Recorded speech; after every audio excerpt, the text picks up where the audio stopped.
buhay na Diyos sa Espiritu at katotohanan. Sa ating pong pag-umpisa, tayo ay umayo at tayo ay aawit sa Panginoon.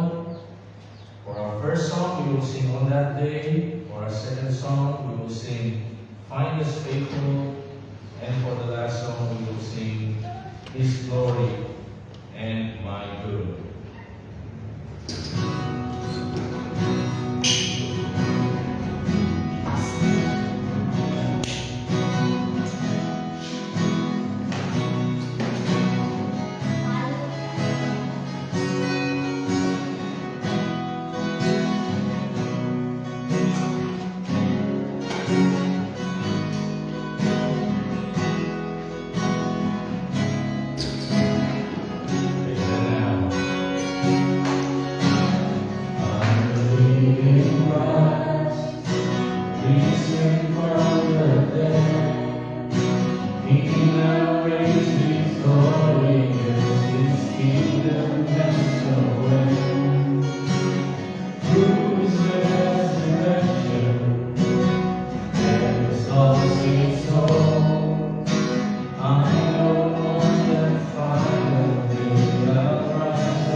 That day, we will praise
goodness on the journey of the narrow road.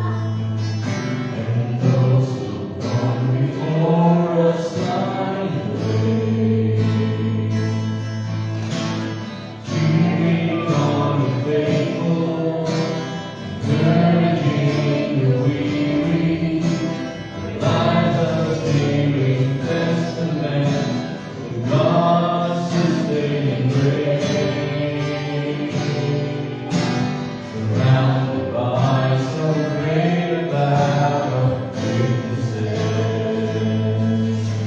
let us run the race not only for the prize, but as those who've gone before us, let us lead to those behind us, the heritage of faithfulness passed on through godly lives. Oh, may all who've gone behind us find us faithful. May the power of our devotion light their way. May the footprints that we leave them to believe, and the lives we lead inspire them to obey. Oh, may all who come behind us find us faithful.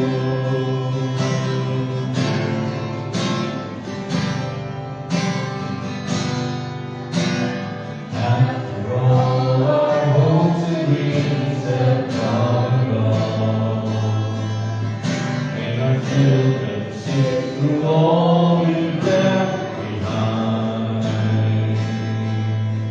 May the blues that they discover and the memories they uncover become the light that leads them to the road we must find. Oh, may all who come behind us find us faithful. May the power of our devotion light their way. May the footprints that we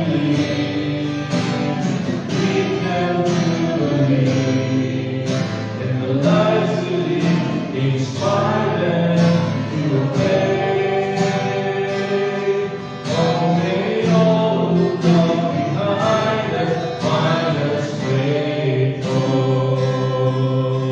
May the power of our devotion light their way. May the footprints that we leave them to believe, and the lives we lead inspire them to obey. Oh, may all who come behind us find us faithful. Oh, may all who come behind us find us faithful.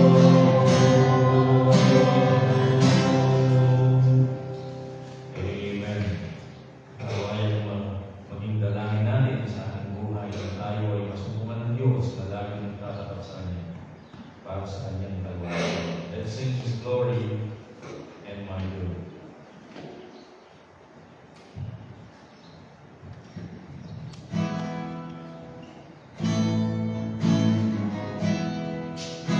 Tunay na kalooban ng Diyos para sa pagpapatuloy ng Kanyang mga anak.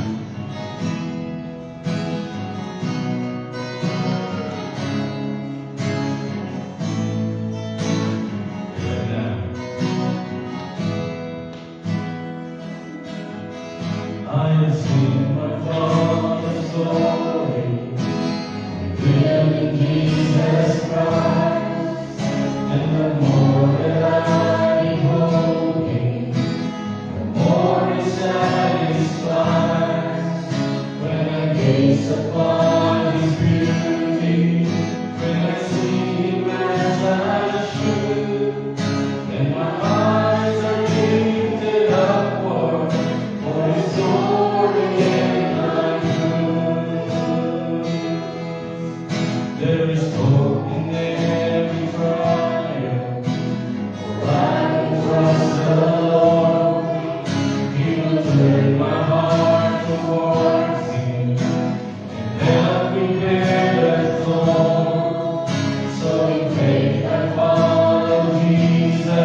amin o anumang aming nagagawa sa iyong harapan, kundi dahil ikaw ay mabuti at dakila, O Diyos. Purihin kang tunay, sinong katulad mo, Panginoon. Tunay na walang sino man ang kagaya mo at walang sino man ang may kukumpara sa iyo. Ikaw ay nag-iisa, bukod tanging Diyos na buhay, Diyos na makapangyarihan, Diyos na lumikha ng lahat ng bagay, Diyos na pinakamataas at pinakamatalino at pantas. Ikaw ay kailanman hindi nakadepende sa kanino man o sa anuman. Lahat ng ginagawa mo ay ayon sa iyong sariling kalooban, ayon sa iyong sariling counsel and decree, Panginoon. At lahat ng pinapahintulot mo ay naayon sa iyong mga layunin.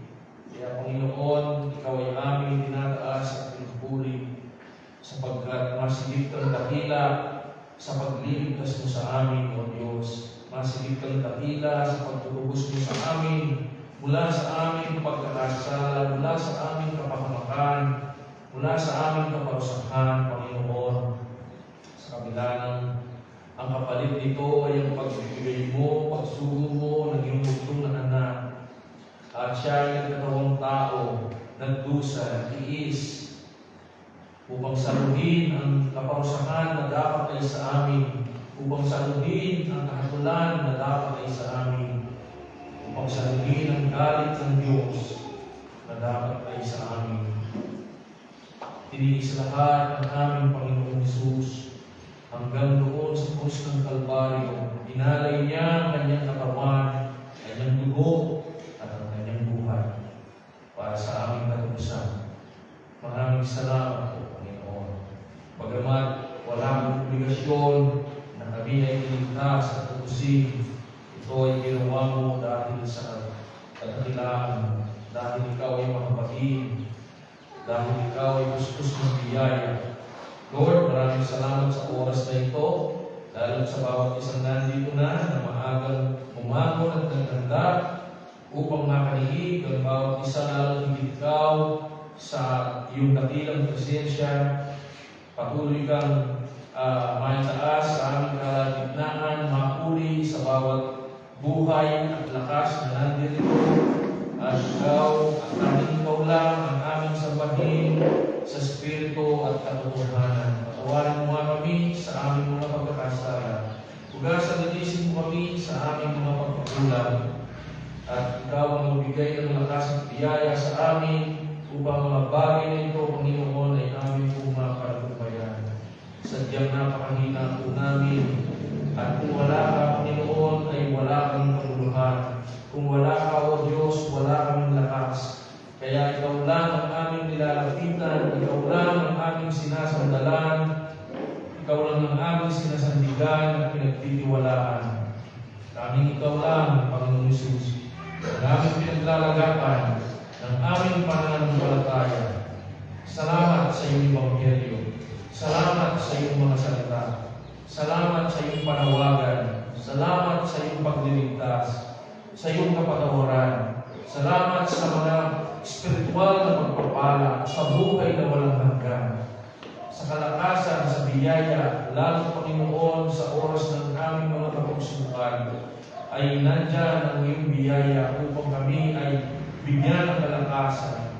Salamat din, Panginoon, sa iyong mga pagpapala, sa iyong mga blessings, Panginoon, na binibigay sa amin sa araw-araw, sa iyong mga provisyon, providensya, proteksyon, Panginoon, na laging nandyan, na kung amin lang iisipin, Panginoon, ay maubusan kami ng panahon upang pasalamatan ang lahat ng ito at mawawalan kami ng oras upang magreklamo sa inyong harapan.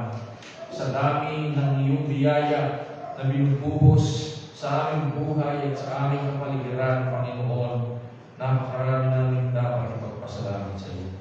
Sa oras na ito, Lord, natagpuin mo ang iyong mga anak sa kanilang mga pangangailangan, sa kanilang mga karamdaman, sa kanilang mga kahilingan, suliranin at kabigatan, lalo sa mga nagtatapat sa inyo, Panginoon, ang habag mo at biyaya ay patuloy mong ibuhos sa kanilang nasagaran.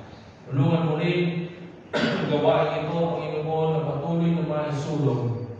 sa mga kaluluwa at mga individual, pamilya na aming napapaabutan ng iyong Ebanghelyo. Lord, sa habag mo at biyaya, ikaw po ang kumilos sa kanilang buhay. Wala po kaming anumang kakayahan upang sila ay baguhin ang kanilang isip at ang kanilang puso. Subalit ikaw, O Diyos, na makapangyarihan, kahit na pusong bato, Panginoon, ay kayang palitan ng pusong laman. At kahit na ang pag-iisip ay inaalis ang mga bagay na may kinalaman sa Diyos, ay kayang baguhin, Panginoon, sapagkat walang imposible sa iyo. Kaya Lord, ikaw po patuloy na kumilos sa bawat isa at sa mga taong aming napapaabutan. Tawagin mo po sila sa iyong dakilang pagliligtas at tawagin mo po sila sa matapat na paglilingkod sa inyong harapan. Salamat po, Panginoon, patuloy mong i-bless ang lahat ng nakikibahagi, nananalangin at nagmamahal sa gawain ito at sa mga mananampalataya sa lugar na ito. I-bless mo rin ang gawain ng Good Shepherd sa kabuuan ng Concepcion Tarlac, Panginoon. Nais din po namin alalahanin, especially si Madam Cecily, Panginoon, na naway maging tuloy-tuloy na ang kanyang paggaling, Panginoon. Salamat po sa napakalaking improvement sa kanyang kalusugan at nawa manatili kong positibo ang lahat ng ito. And din si Maglina, Panginoon, sa kanyang pag-opera ng kanyang mata, nawa maging tuloy-tuloy na po ang kanyang paggaling at tulungan mo rin siya sa pag-opera ng isa kanyang mata sa mga susunod na araw. Ikaw ang magkaloob ng lahat ng mga pangangailangan ng mga kapatid po namin, may mga karamdaman. At kung may mga kapatid po kami dito at wala rito na may mga karamdaman, Lord, ikaw po ang pilipo ng kanilang mga nanghihinang katawan. Salamat din sa araw nito, Panginoon, sa karawan na binigay mo sa aming asawa. Patuloy mo siyang pagpalain, pagpayagan at gamitin para sa iyong kalwalhatian. Patuloy, Panginoon, ikaw maging gabay at liwanag ng kanyang buhay sa lahat ng araw na kanyang gugugulin dito sa mundo ito. Patuloy ka ng may taas, Panginoon, gamitin ang kanyang lakas para sa ikaluluwa mo. Bless mo po ang natirang bahagi ng aming gawain. Lalo na ito ay aming hiningang dalangin sa dakilang pangalan ng aming tagapagligtas, mananako at Diyos na si Jesus. Amen.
Amen. Purihin ang Panginoon. Magandang sa lahat.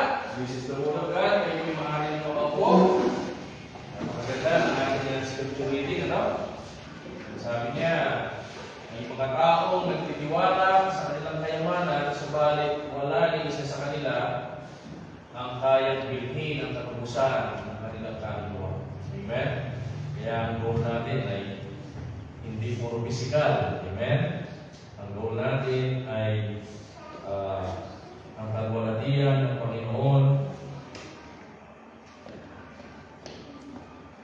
sa ating spiritual na pamumuhay. Maraming mga tao, ang goal nila ay material. Subalit tayo, ang ating goal sa Panginoon ay hindi lang po material, lalo higit spiritual. Amen? Okay, this time ay lumaburo tayo sa ating bagong series of lesson sa aklat ni Tiago. Amen? At James chapter 1, basahin natin ang verses 1 hanggang verse 12.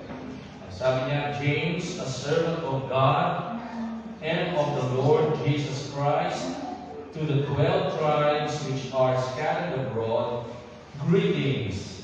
My brethren, count it all joy when you fall into diverse temptations, knowing this, that the trying of your faith worketh patience. But let patience have her perfect work, that you may be perfect and whole, wanting or needing nothing. If any of you lack wisdom, let him ask of God, that gives to all men liberally, and upbraideth not, and it shall be given him. But let him ask in faith, nothing wavering. For he that wavereth is like a wave of the sea driven with the wind and tossed. For let not that man think that he shall receive anything of the Lord. A double-minded man is unstable in all his ways. Let the brother of low degree rejoice in that he is exalted, but the rich in that he is made low, because as the flower of the grass he shall pass away. For the sun is no sooner risen with a burning heat, but it withereth the grass, and the flower thereof falleth, and the grace of the fashion of it perisheth. So also shall the rich man fade away in his ways. Blessed is the man that endureth temptation, for when he is tried, he shall receive the crown of life, which the Lord has promised to them that love him. Pagpalain po ng Diyos ang pagkabasa ng kanyang salita, tayo is magaling manalangin. O ang banal, salamat po sa mga salita mo na aming binasa. Salamat po, Panginoon, at ang mga salitang ito ay binigay mo para sa aming paalala, lalo higit sa tuwing kami ay lumilihis ng landas. Salamat po, nandito ang mga salitang ito upang kami ay turuan, gabayan, at sabayin kung kinakailangan, at ihatid sa mga katotohanan at mga aral na nararapat namin panghawakan sa aming mga buhay. Ito po ang aming dalangin sa pangalan ni Jesus. Amen. So last time, napag-aralan po natin sa verses 1 hanggang 4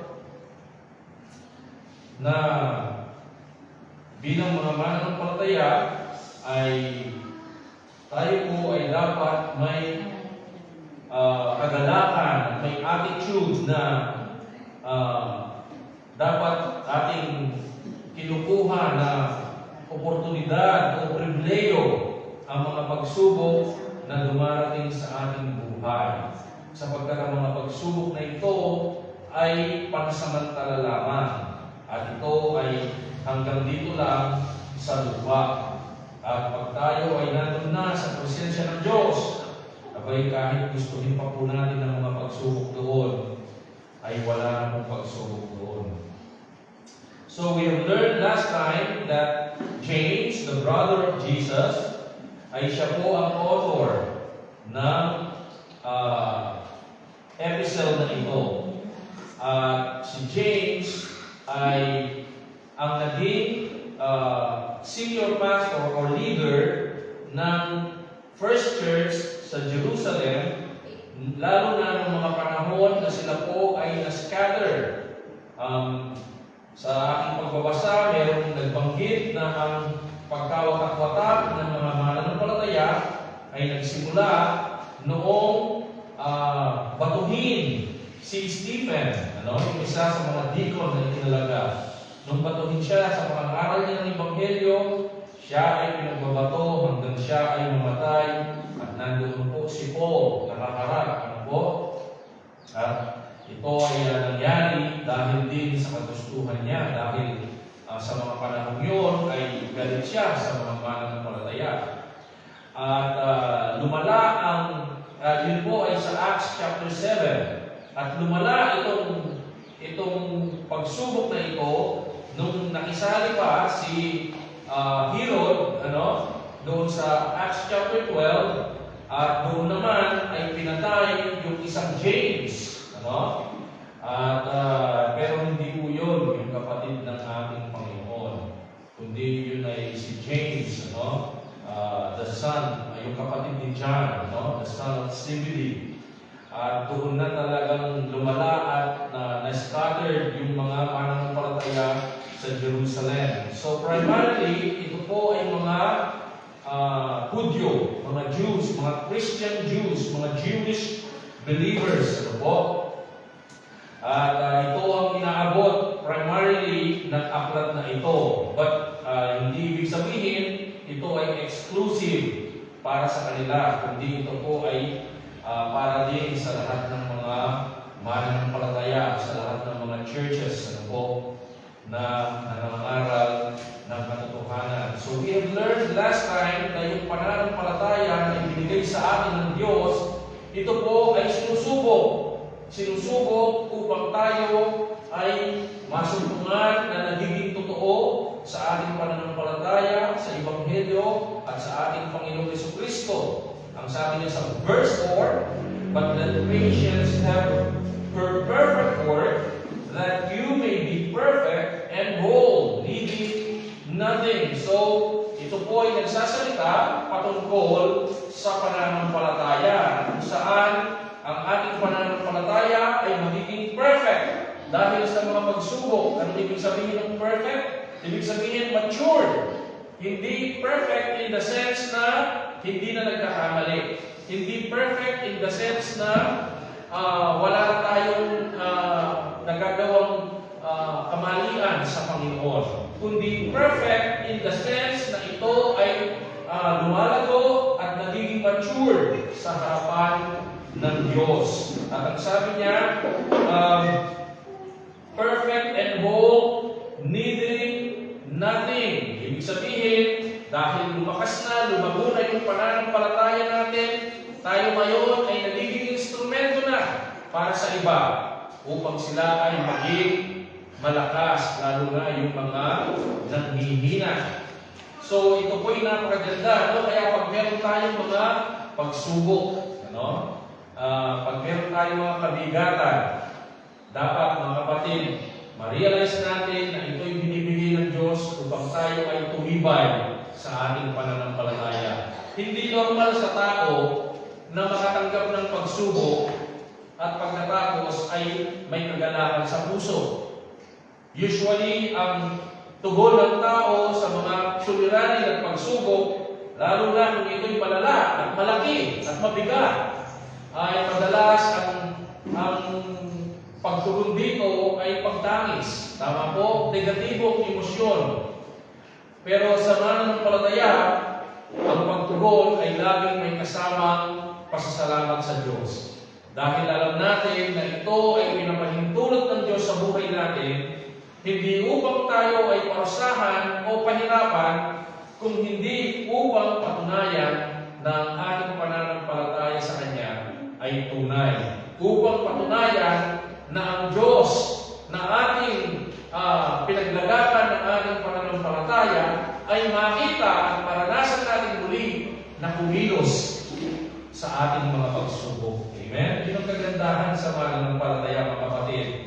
Inaabang-abangan natin na ang Diyos kung paano siya gagawa at ikilos sa ating mga kapagsubukan.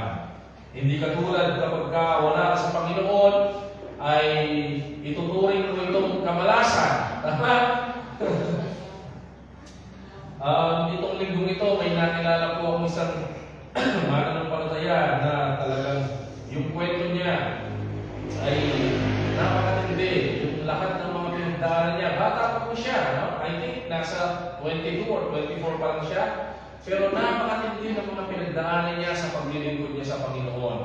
Hanggang sa pati yung mga mata niya nadamay. Ang sabi niya, yung grado ng mata niya, 900 na. Ang sabi ni Pastor Bars, dahil si Pastor Bars, kung maalala ninyo, ay nagtatrabaho sa optical, di ba? Ang sabi ni Pastor Bars, sabi niya, bulag na yan, yung 900. Sabi niya gano'n. Nakakakita ka pa? Sabi niya, oo, nakakakita ako. Pero yung salamin niya, mga kapatid, napakakapal yung salamin niya. First time ko nakakita ng napakakapal na salamin. Tapos dahil makapal, mabigat, tinatalian niya ng rubber band dito. Yung kanyang salamin para hindi mahulog. Eh, isipin niyo yung rubber band na nakatali dito sa kanya, napakasakit ito, mga kapatid. Kahit kung naka-shades ka lang o nakasalamin, maya-maya tatanggalin mo kasi masakit dito sa tenga eh, tama?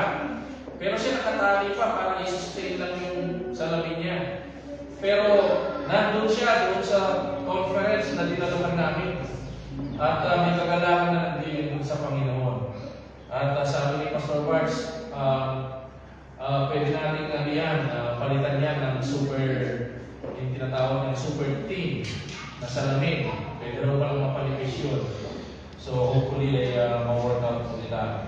Pero mga kapatid, yung kapatid na yun, talagang habang kinikwento niya, yung buhay niya, hindi mo iisipin na pagkatapos niya pagdaanan lahat yun, ay nandun pa rin siya.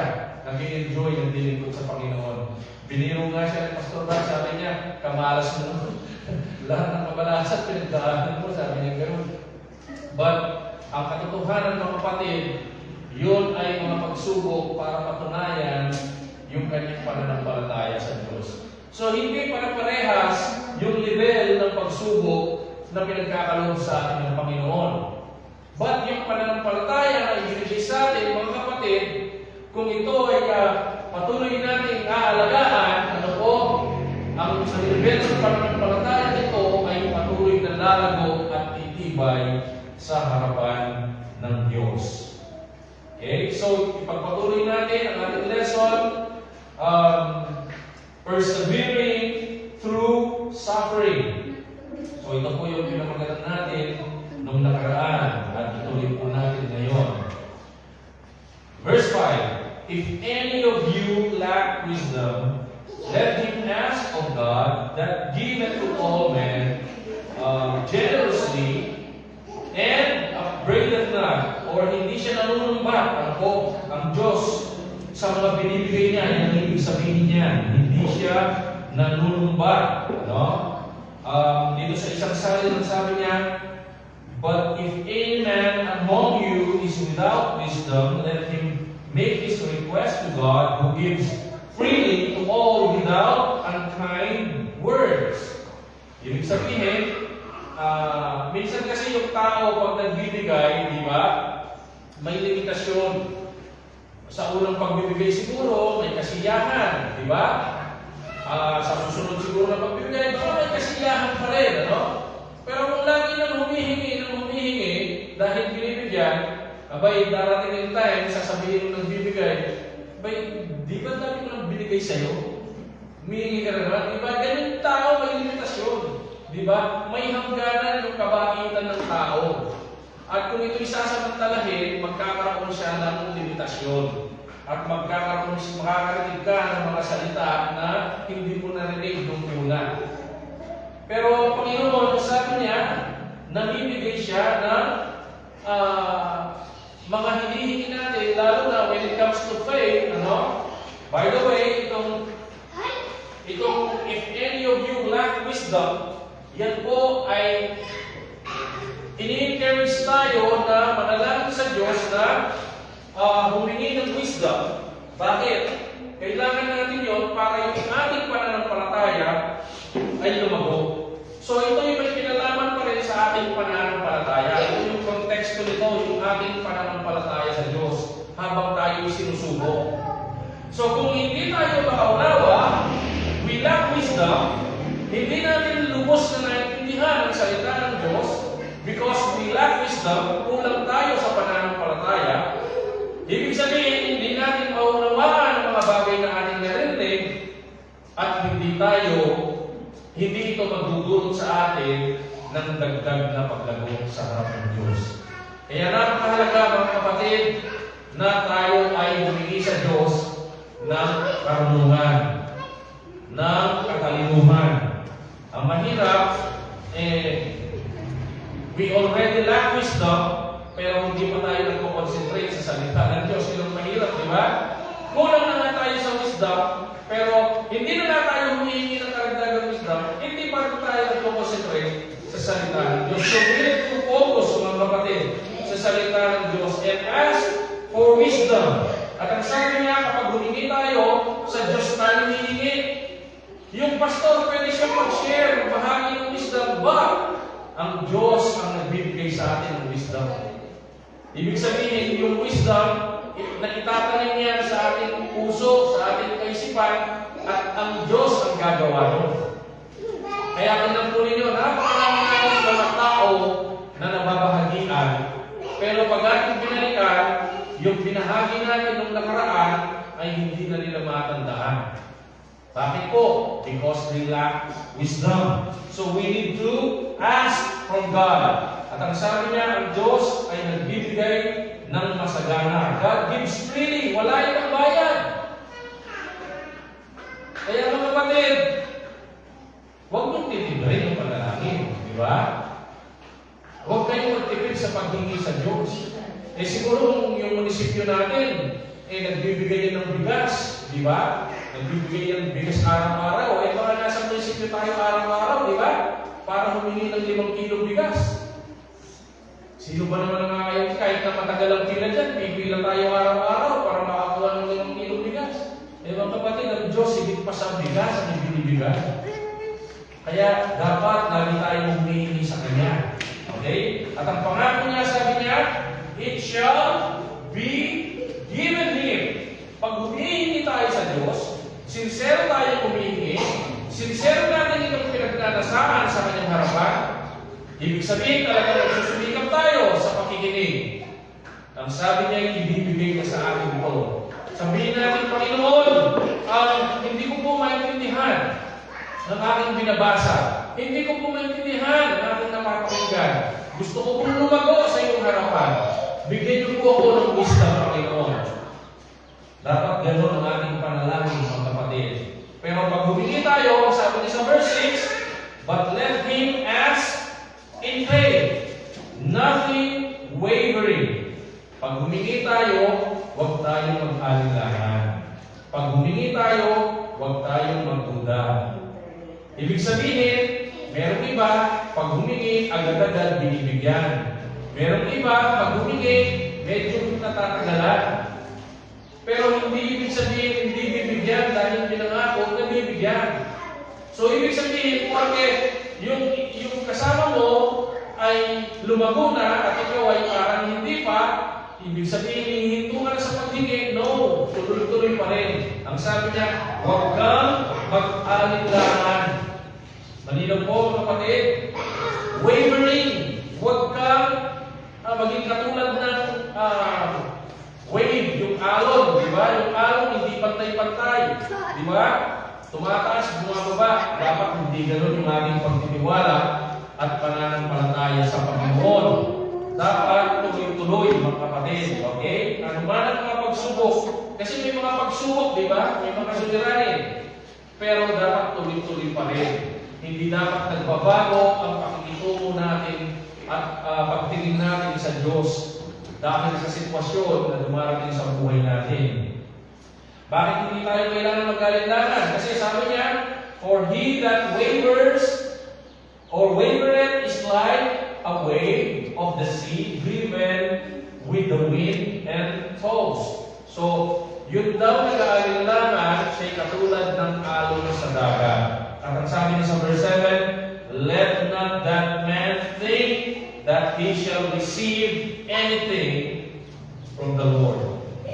So, kapag ang isang tao ay nag-aalinlangan, kapag ang isang sa paghingi ng wisdom sa Panginoon, ang sabi niya, hindi siya makakatanggap ng kahit ano sa Panginoon. But I believe, mga kapatid, kung tayo ay tunay na mananampalataya, magtitiwala tayo sa Diyos. Habang tayo humihingi ng wisdom, para ang ating pananampalataya ay lumago, I believe, tayo ay mapapanatag sa Panginoon. We will trust the Lord while we ask for wisdom. Kasi yung tao na nag-aalinlangan, sabi niya sa verse 8, a double-minded man is unstable in all his ways.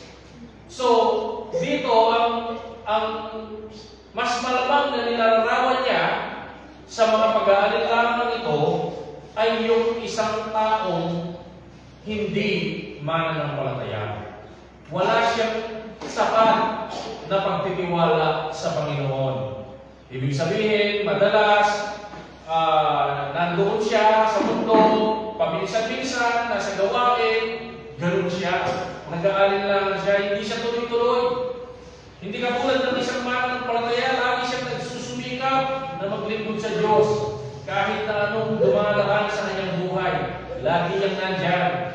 Kung mawawala man yan, ay may sapat na dahilan. Pero, nagsusumikap po siya na magtapat sa Panginoon. Pero yung mga madalas wala, tapos paminsan-minsan nasa Diyos, ito yung mga nilalarawan dito na walang sapat na pagtitiwala sa Panginoon. They are unstable in their ways. Bakit? Mas malamang na nagtitiwala sila sa mundo kaysa sa Panginoon at sa salita ng Diyos. Wait, mukhang yata ito ha. Yung ating scripture reading kanina, surprisingly, it is aligned sa ating pinag-aaralan ngayon. Tama po? Tingnan po ninyo sa verse 9. Let the brother of low degree rejoice in that he is exalted. Sa ibang salin, sabi niya, but let the brother of low position be glad that he is lifted up. Now, the believer of humble means should take pride in his high position. Ano pong sinasabi dito mga kapatid? Tinutukoy niya dito yung mga kapatid na salat-salat sa buhay. Yung mga kapatid na medyo yung kalagayan nila sa kanilang araw-araw na pamumuhay, yung mga parang isang kahig, isang tuka, o yung mga nakakaraos lang araw-araw. Or, ito yung sinasabi nito na hindi naman ganun kayaman or hindi naman mayaman or hindi ganun kasagana sa buhay. Sila po yung sinasabihan dito. Ang sabi niya, be glad. Amen? Ang sabi niya, rejoice in that he is exalted. Be glad that he is lifted up. So, tinutukoy dito na he is lifted up ay walang iba kundi ang ating Panginoon. Amen? Na siya ay nandoon. Okay? Hindi ibig sabihin, nakikita niya ang lahat ng ating pinagdadaanan. Alam niya ang ating mga nararamdaman. Alam niya ang ating mga kabigatan. Ibig sabihin, let us be glad. Kasi hindi niya tayo pababayaan kung magtitiwala tayo sa kanila. So napakaganda po na ito'y binanggit. Let the brother of humble means rejoice. And then next verse sabi niya, but the rich. Okay? Ito na. Paalala sa mga mayaman at may kaya sa buhay. Okay? But the rich. Dali-isip lang po. Hindi po masama ang maging mayaman. Amen? Subalit, delikado. Maraming danger ayon sa Bible. Maraming temptation, maraming tukso dahil sa pera. Pag may pera kasi kahit ano, pwede mong bilhin. Kahit tao, pwede mong bilhin. Kaya, hindi masama maging mayaman as long na ang pagmamahal mo ay wala sa kayamanan at ito'y nasa Panginoon. Bakit? Kasi, sabi ng Timothy, for the love of money is the root of all evil. Same way, money is not evil, but the love of money, that is evil, mga kapatid. Kaya dito may babala sa mga mayayaman. Ano? Sabi niya, but the rich, in that he is made low, because as the flower of the grass, he shall pass away. Ito yung sinasabi ni David doon sa Psalms 70, 71, 72, 73, na kung saan sabi niya may mga panahon na inggit ako sa mga mayayaman. Nainggit ako sa kanilang mga tinatangkilik. Sabi niya, bakit sila? Wala namang pagkilala sa Diyos pero ganito yung buhay. Pero ako, sabi niya, nagtatapat ako sa iyo, nagtitiwala ako sa iyo, pero eto, nagtatago ako at may mga gustong pumatay sa akin, ang sabi ni David. Pero sa bandang muli, sabi ni David, sabi niya, it is good for me that I have been afflicted. Sabi niya, mabuti pala, sabi ni David, na ako ay dumanas ng paghihirap, that I may know thy statutes, sabi niya, upang malaman ko at maunawaan ko ang iyong mga kalooban. Kaya mga kapatid, sabi ni David, ngayon naunawaan ko na yung kanilang katapusan ay kapahamakan. Their end is destruction, sabi ni David. Pero ako, sabi niya, ang katapusan ko ay sa presensya mo.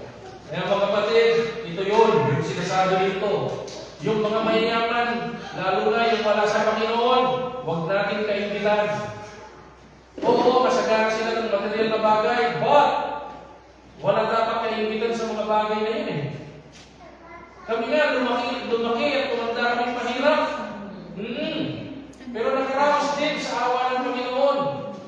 Eh kung kwentuhan lang tayo ng mga hirap na pinagdaanan, lalo na nung mga bata pa kami at maliliit kami, ay hindi ko tayo mauubusan.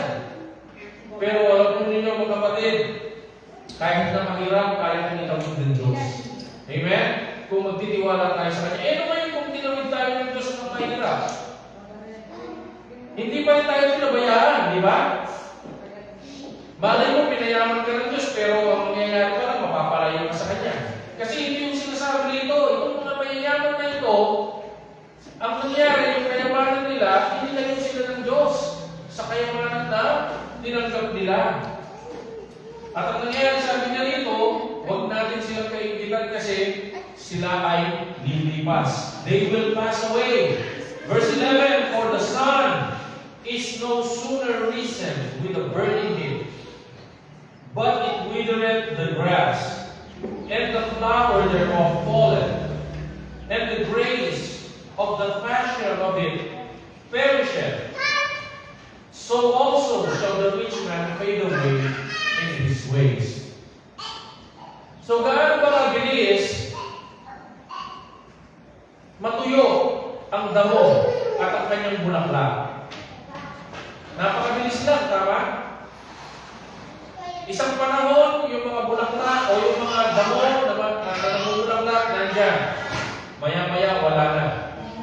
Lalo na, kung ang mga damo na yan ay tumutubo sa palibot ng bahay, sa harapan ng bahay, yan po ay pinuputol at pinubulok ng mas mabilis. Pero yung mga damo na tumutubo dyan sa mga bukid, bagamat sila hinahayaan sa kanilang kalagayan, pero hindi sila magtatagal. Pag sumikat yung araw na mainit, ang sabi niya rito, at araw-araw siya nasisikatan, yung araw na ito na nagiging pakinabang sa kanya sa mga unang yugto ng kanyang pagiging damo, dahil lahat ng halaman nakikinabang sa araw, tama? Pero ito rin yung araw na tutuyot sa kanya. Ibig sabihin itong mga mayayaman na ito na nag-i-enjoy sa provisyon at mga material na biyaya na galing sa Diyos, Itong mga biyaya na ito ang magiging dahilan din upang sila'y parusahan ng Diyos. Upang sila'y tapusin sa kanilang mga pamamaraan. Sabi niya rito, so also shall the rich man fade away in his ways. Ito yung nakakatakot mga kapatid, ano? Lalo na sa mga kabataan natin, bantayan niyo yung puso ninyo. Kasi lalo na, di ba sa social media, merong mga nag-upload siya ng mga content na kung ano-ano. Yung isa, nag-upload siya ng content, o umuwi sila, di ba? Nagdadrama sila. Sabi niya, Nay, Tay, sabi ng babae, sorry po, nag-asawa na po ako kasi buntis po ako. Sabi niya, ito po yung nakabuntis sa akin. Tapos, galit sa galit, di ba? Tapos, nung sinabi, ay, si Man po yan. Ay, sabi niya, kaso, dito, kumain na ba kayo? Di ba? Ganito yung motive madalas ng mga nasa mundo. Di ba? Yung isa naman, sabi niya, Nay, patawarin niyo po ako, buntis po ako. Iyan ang sinasabi niya, tapos pinagalitan ng pinagalitan. Sino nakabuntis sa'yo? Nay, si Congressman. Ay, si Congressman ba? Di ba, mga kapatid, minsan, yung influensya ng mundo, mga kapatid, ilalayo ka sa Panginoon dahil sa pera. Napakadali sa kanila na talikuran yung tama dahil sa pera. Napakadali nilang dalhin sa kalagayan ng mapayapang isip dahil sa pera. Pero mga kapatid, ang mga binibigay ng salapi o anumang kayamanan sa mundo, sa tao, ay pansamantala lang at hindi magtatagal. Kaya, ang sabi niya rito, mag-ingat tayo. Ito'y magiging dahilan para yung ating pananampalataya ay hindi lumago.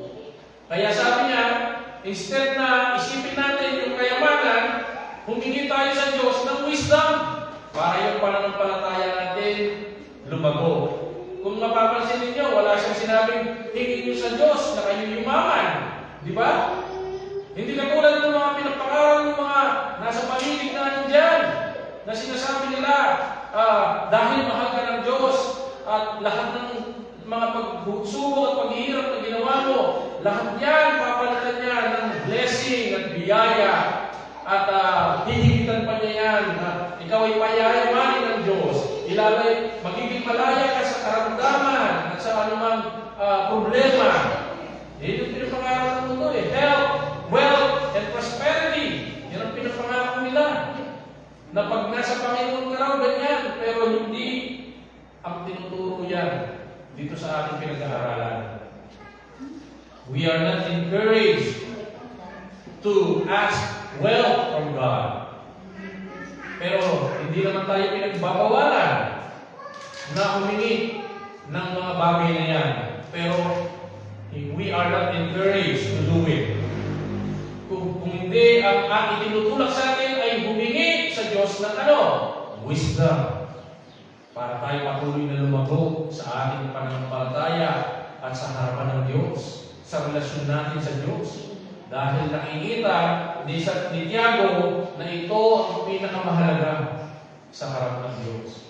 Ask for wisdom. And then, verse 12, sabi niya, blessed is the man that endures temptation, for when he is tried, he shall receive the crown of life, which the Lord has promised to them that love Him. Itong phrase na ito, that love Him, makikita natin sa tingnan niya natin, sa Romans chapter 8 and verse 28.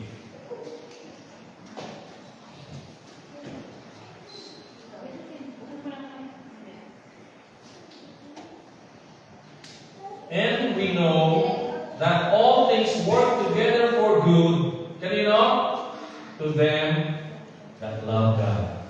Amen? Yung all things dito, hindi yung all things na lahat na lang ng bagay sa paligid mo. Madalas itong verse nito nagagamit out of context. Minsan, nasa kasama na nga yung anak eh. Pwede mo pa bang sabihin na, sis, all work together for good. Baka sampalin ka niya. Nasa kasalanan ka na, sasabihin mo, all things work together for good. In a way, may katotohanan po ito, but context-wise, ang tinutukoy po niya ito ay yung mga sinabi ng Diyos bago yung verse 28. Lahat ng mga bagay na yun, they work together for the good of them that love God. So, very specific po ito, no? Na ang mga binabanggit po ito ay nandito lang sa verse, sa chapter na ito. So, balik tayo doon sa ating teksto. Blessed is the man that endures temptation. When he is tried, he shall receive the crown of life which the Lord has promised. Kanino po niya pinangako ito, mga kapatid? Pinangako raw ng Diyos ito. Pinangako niya doon sa mga nagmamahal sa Kanya. Amen? Doon sa mga sinabihan sa Romans na all things work together for good to them that love God. Yun ang pangako. Amen? Kaya pinulit siya rito. Sabi niya, mapalad ang isang tao na nakakapagtiis sa kalagitnaan ng mga pagsubok, ng mga paghihirap, ng mga tukso. Mapalad ang tao na nakakatiis hanggang sa dulo. Sapagkat kapag siya ay sinubok, siya ay makakatanggap ng korona ng buhay. Alam niyo kung ano yung crown of life? Yan po yung eternal life. Hindi yan literal na korona na ipuputong sa sarili mo. O ito na yung crown of life. Baka pagdating mo sa langit, may magsasabi na, Panginoon, nasa na yung crown of life. Kaya ka nga nasa langit kasi nasa iyo na yung tinatawag ng crown of life. Ito po yung eternal life. Kabaligtaran ito dito sa mga binanggit sa mga previous verses, lalo na doon sa mga natutokso sa kayamanan. Walang promise sa kanila na crown of life. So, tingnan po ninyo, pinangako ito sa mga nagmamahal sa Panginoon. Sino yung nagmamahal sa Panginoon? Kung yung asawa mo o karelasyon mo, paminsan-minsan ka lang kausapin. Pag kalayo kayo, halimbawa, paminsan-minsan ka lang kausapin. Paminsan-minsan ka lang padala ng text. Paminsan-minsan ka lang tawagan. Once in a blue moon, ika ka. Masasabi mo ba na ang pagmamahal niya sa'yo, tunay? Na napakadalang ka lang niyang kausapin? Di ba? Kaya pag sinabi ito yung pinangako sa nagmamahal sa Panginoon, ito yung mga tunay na nagmamahal sa Panginoon. Tingnan nyo, hindi niya sinabi, the Lord has promised to them that He loves. Hindi sinabi, di ba? Ito yung pinangako ng Diyos sa mga minamahal niya. Di ba? Kasi yung madalas na sinasabi ng mga bulang God loves you. And God will give or provide everything you need. Ganun sila eh. Pero magkapatid, ang pinangakuan ng Diyos, hindi sinabi nito na yung minamahal niya. Bagaman it is true na ito'y pinangako doon sa mga minamahal niya. Pero, mamimisinterpret yan kung ganun yung nakasulat. Mamimisinterpret lalo ng mga bulaang propeta o tagapagturo. Kasi yung mga tunay na nagmamahal sa Panginoon, yun ang mga nakakatanggap ng pagmamahal na yan. Kaya napakalinaw mga kapatid, ano? Ipinangako ito sa mga nagmamahal sa Panginoon. Now, kung alam mo, mahal mo ang Panginoon, isa yung pangako mga kapatid. Yung crown of life. Yung buhay na walang hanggan. Kaya dapat sa kalagitnaan ng pagsubok, hindi mo tayo hihinto. At para magkaroon tayo ng lakas at kakayahan sa mga pagsubok na yan, ang sabi ni James, ask wisdom. Kanino? From God. Hingi tayo ng wisdom. Humingi tayo ng walang pag-aalinlangan. Humingi tayo ng may pananampalataya at pagtitiwala sa Diyos. Ibig sabihin, magsumikap tayo sa paglago sa Panginoon natin. While we are humihingi ka nga ng wisdom, ayaw mo naman magbasa, ayaw mo naman makinig, ayaw mo naman makiisa. Yung wisdom ng kapatid, hindi siya katulad ng instruction or knowledge or intelligence. Hindi po ganun yung wisdom. Yung wisdom, it is knowledge in action. Yun po yung kaibahan ng wisdom. Ibig sabihin, pag binigyan tayo ng Diyos ng wisdom, hindi lang siya sa isip at sa puso, makikita rin siya sa buhay. Kaya, mga kapatid, if any of you lack wisdom, ask from God. Dapat na natin ito ngayon. Nabilang Diyos, maraming pong salamat sa inyong mga salita. Maraming pong salamat, Panginoon, sa inyong mga paalala. Maraming pong salamat sa inyong mga aral. Tulungan niyo po kami sapagkat ang mga kayamanan ng mundo ay tunay na nagbibigay sa amin ng tukso. At madalas ito ang naging dahilan kaya ang marami ay lumalayo at tumatalikod at may mga nanlalamig. Subalit sa aming mga buhay, O Diyos, tulungan niyo po kami na ang mga kayamanan sa mundo ay maging baliwala sa amin sapagkat mahal namin ang Panginoon sa Kristo, ang kanyang ebanghelyo at ang kanyang mga salita. Tulungan niyo po kami na ang mga material na bagay ng sanlibutan ay maging secondary lang sa aming buhay at laging maging priority at first sa aming buhay ay ang iyong katwiran at ang iyong kaharian, ang aming Panginoon Jesus at ang kanyang ebanghelyo. Purihin ka, Panginoon. Tutunan mo na lang sa pangalan ni Jesus. Amen. I hope kayo nagpalan sa salita ng Diyos, mga kapatid. This time, magaling po natin ang ating awit sa ating pagbabatian.